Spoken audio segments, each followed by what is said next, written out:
I got into trouble last summer with those U.S. newspaper hearings when I told the Congress that half of the 1,400 daily newspapers in the U.S. will be out of business by the end of this coming decade. Hopefully not my family paper, but we don't know.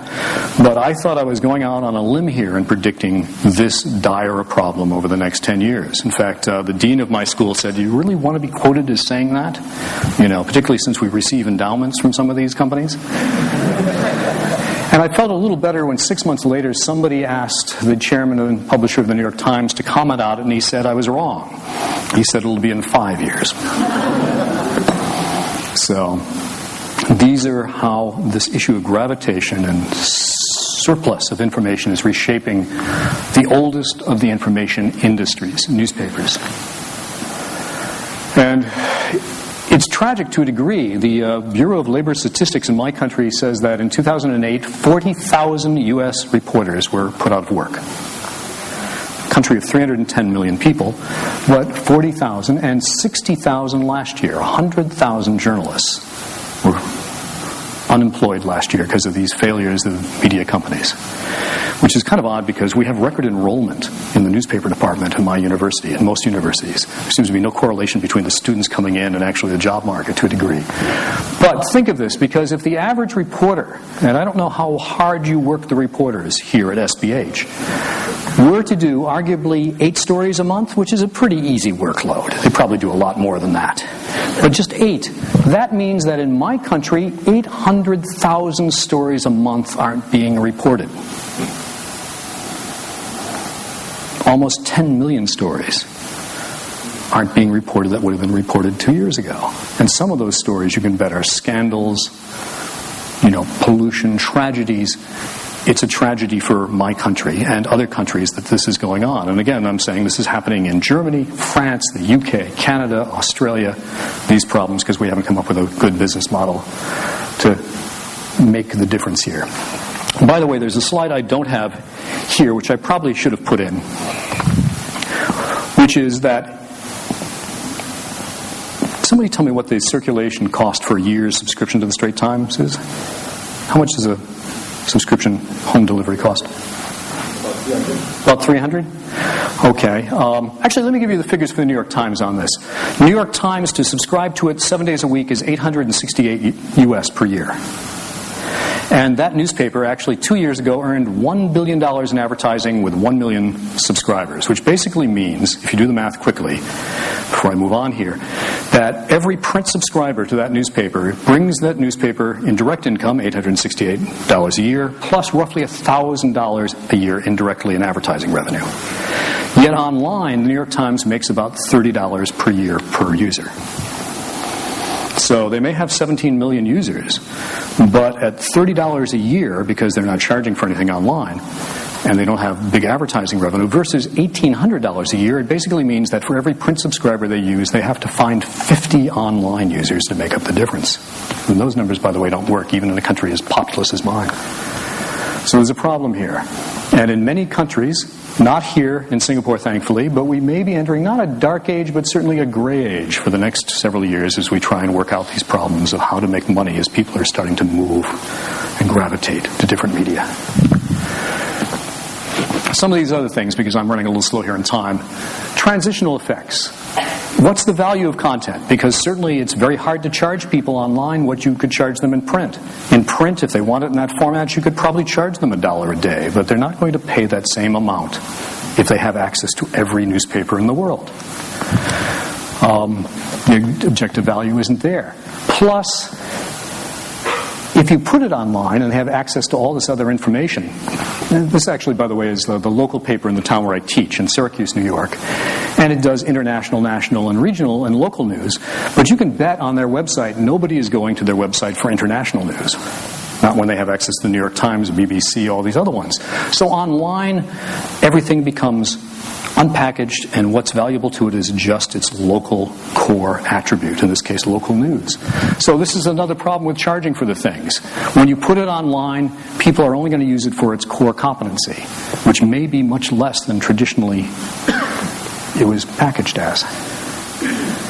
So if you start charging for content, will people pay when they have so much other access to information?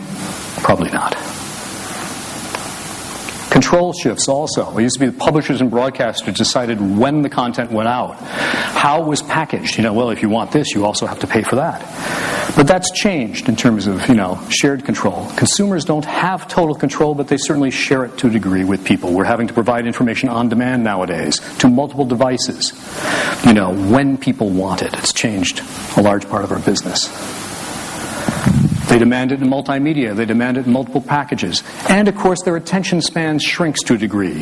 When you only had a few choices, you'd spend time looking at them. But when you have thousands, millions of choices, you're quickly going through that remote control or not spending much time on a web page that doesn't interest you. The definitional effects.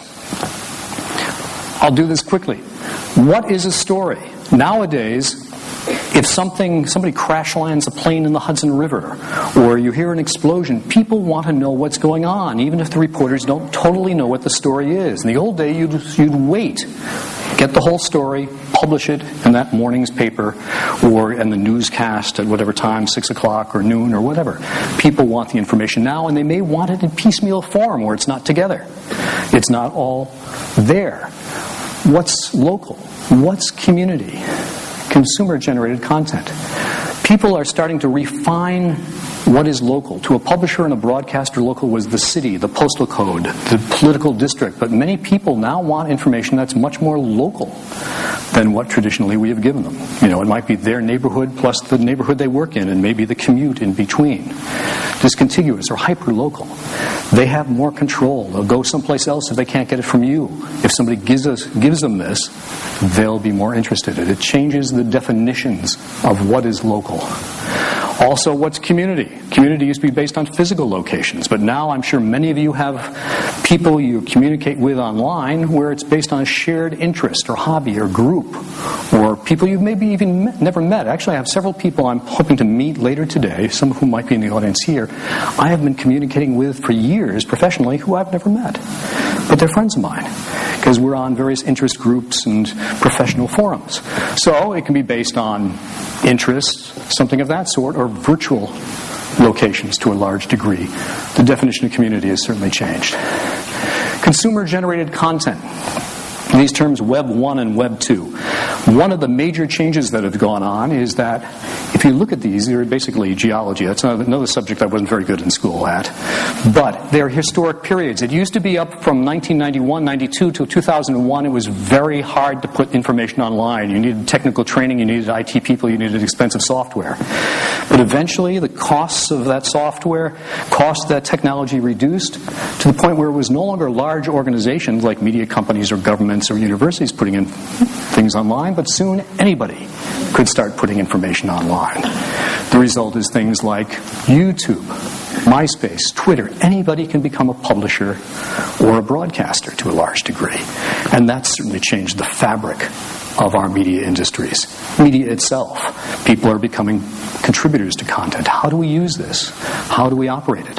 There's a number of people I was talking with yesterday at SPH who said, well, some of this is quite good. Some of these people don't really know what they're doing. Some of them are not objective. It's true, but we have to find a ways to make them part of it because they're contributing information. Much as I mentioned, the Iranian Revolution revolts or earthquakes in China. Some of it's quite good content, and we have to figure out how to do it. Millions of blogs and social networks. Good enough beats perfect. How many of you have ever gone to YouTube because you want to know how to sharpen a knife or to carve a goose or something of this sort? You'd think that with all the information out there that people would be competing on the basis of quality, but often what we're finding is that if the content's just good enough, people will use it. It doesn't have to be perfect. Otherwise, how do you explain YouTube with 100 million videos on it? It's changed how we do things.